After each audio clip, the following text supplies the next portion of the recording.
Nggih. Waktu jenengan mencalonkan diri sebagai wali kota, saya harus jujur di panggung ini. Saya penasaran, bukan nggak percaya, saya penasaran. Apa iya? Apa iya? Apa karena beliau punya terah dengan istana? Itu awal mendengar beliau mencalonkan atau dicalonkan. Tapi perjalanan waktu itu benar-benar saya dibikin tarbiyah.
Kita nggak tahu hari ini 1 Juli 2023 di hadapan kita ada wali kota yang masih muda belia. Kita nggak pernah merencanakan itu. Tidak merencanakan kita membahasnya di Tujar yang salah satu bunyinya adalah wahai anak muda. Ini luar biasa pertemuan siang hari ini. Yang ketiga, nah kembali ke nomor 2 tadi anak muda, saya menangkap di sini kalimat terusnya adalah entrepreneurship. Nah, ini luar biasa, Ustaz. Artinya seorang Hadratus Syekh dengan segala pemikirannya itu sudah mengarah kepada pola entrepreneurship. Dan lagi-lagi saya tidak bermaksud lebay, tapi lagi-lagi sebuah daerah akan sukses kalau kepala daerahnya memiliki entrepreneurship. Itu semua survei membuktikan. Karena apa? Kepala daerah yang murni birokrat itu hanya menata saja. Tetapi kepala daerah yang punya entrepreneurship bisa dipastikan growth of economic, pertumbuhan ekonominya akan konkret. Ini yang sama sekali kita bersyukur Kota Solo dimiliki atau dipimpin oleh anak muda yang memiliki entrepreneurship. Yang ketiga, ini yang menarik. Jadi konsep Nahdlatul Tujar ini menyinggung soal networking. Ini saya katakan tadi, Philip Kotler yang saya dewa-dewakan ternyata hari ini detik ini lewat oleh pemikiran Nahdlatul Syekh. Jadi 3 poin tadi yang luar biasa. Waktu jenengan mencalonkan diri sebagai wali kota, saya harus jujur di panggung ini. Saya penasaran, bukan nggak percaya, saya penasaran. Apa iya? Apa iya? Apa karena beliau punya terah dengan istana? Itu awal mendengar beliau mencalonkan atau dicalonkan. Tapi perjalanan waktu itu benar-benar saya dibikin tarbiyah. Dan yang paling nyata tadi malam saya tiba di Solo dengan kereta api Solo balapan itu sekitar jam 16:05 sore Pak Wali.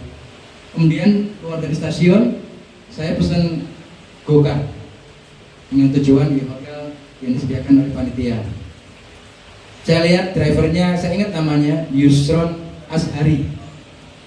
Dalam perjalanan dari Solo balapan ke hotel, saya itu straight bertanya, Mas Yusron, jenengan naksir ini sudah berapa lama? Kurang lebih 3 tahun. Oh ya, baik.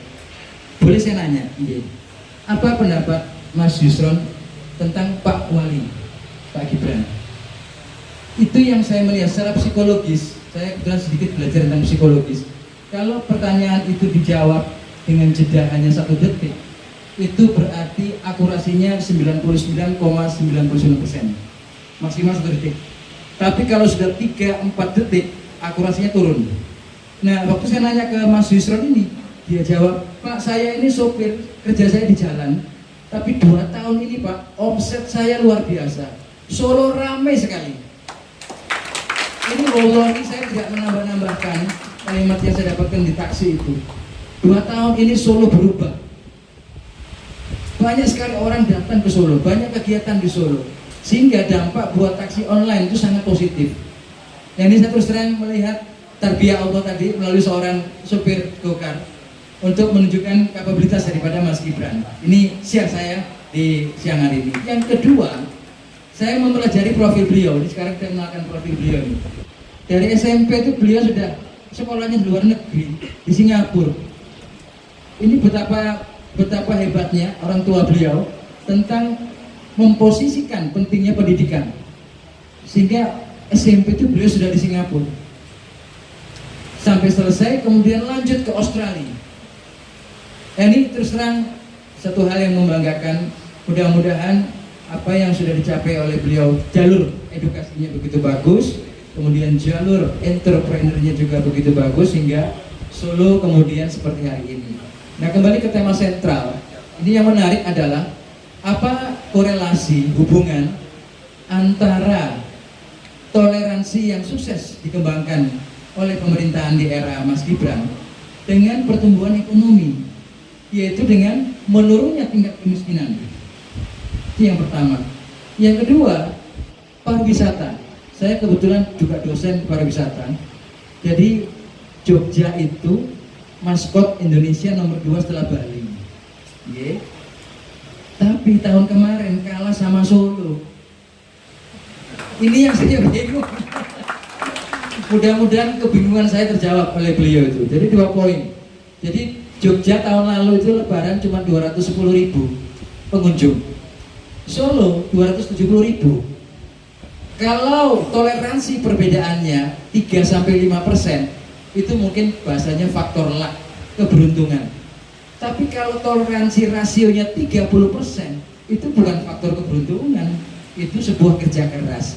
Nah, itu monggo saya ingin minta Mas Gibran, Mas Wali memberikan sedikit penjelasan.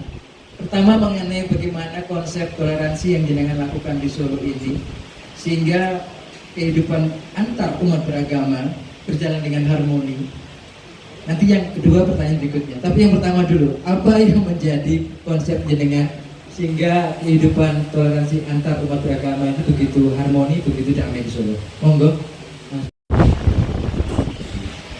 Assalamualaikum warahmatullahi wabarakatuh. Waalaikumsalam warahmatullahi wabarakatuh. Sebagai sekjen, Pak Moderator, Pak Yai Haji Abdul Karim selaku tuan rumah acara siang hari ini, Bapak Ibu keluarga besar IKPT, selamat datang di Kota Solo.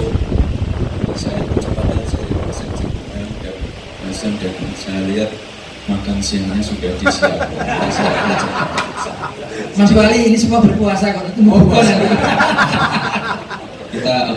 kita langsung ke case study aja. Kita mau menampilkan beberapa artikel-artikel dari media-media elektronik. Coba ditampilkan. Operator siap?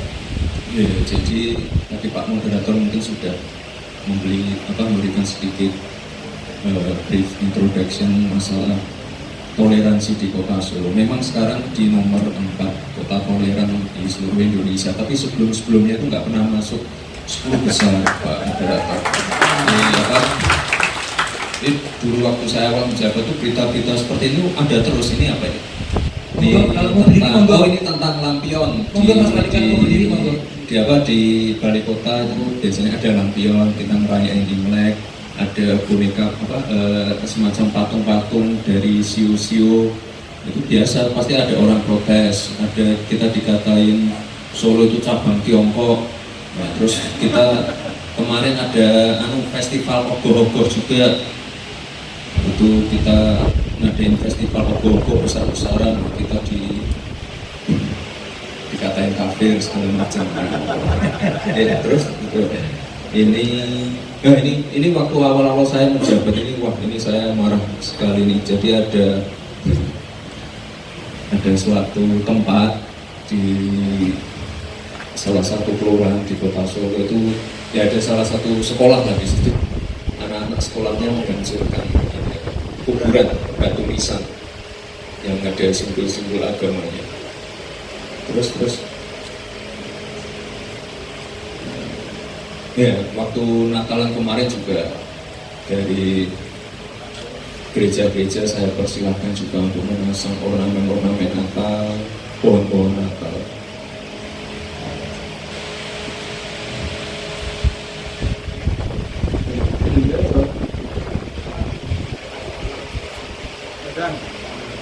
Baik, kita jeda mungkin ya, 1 menit.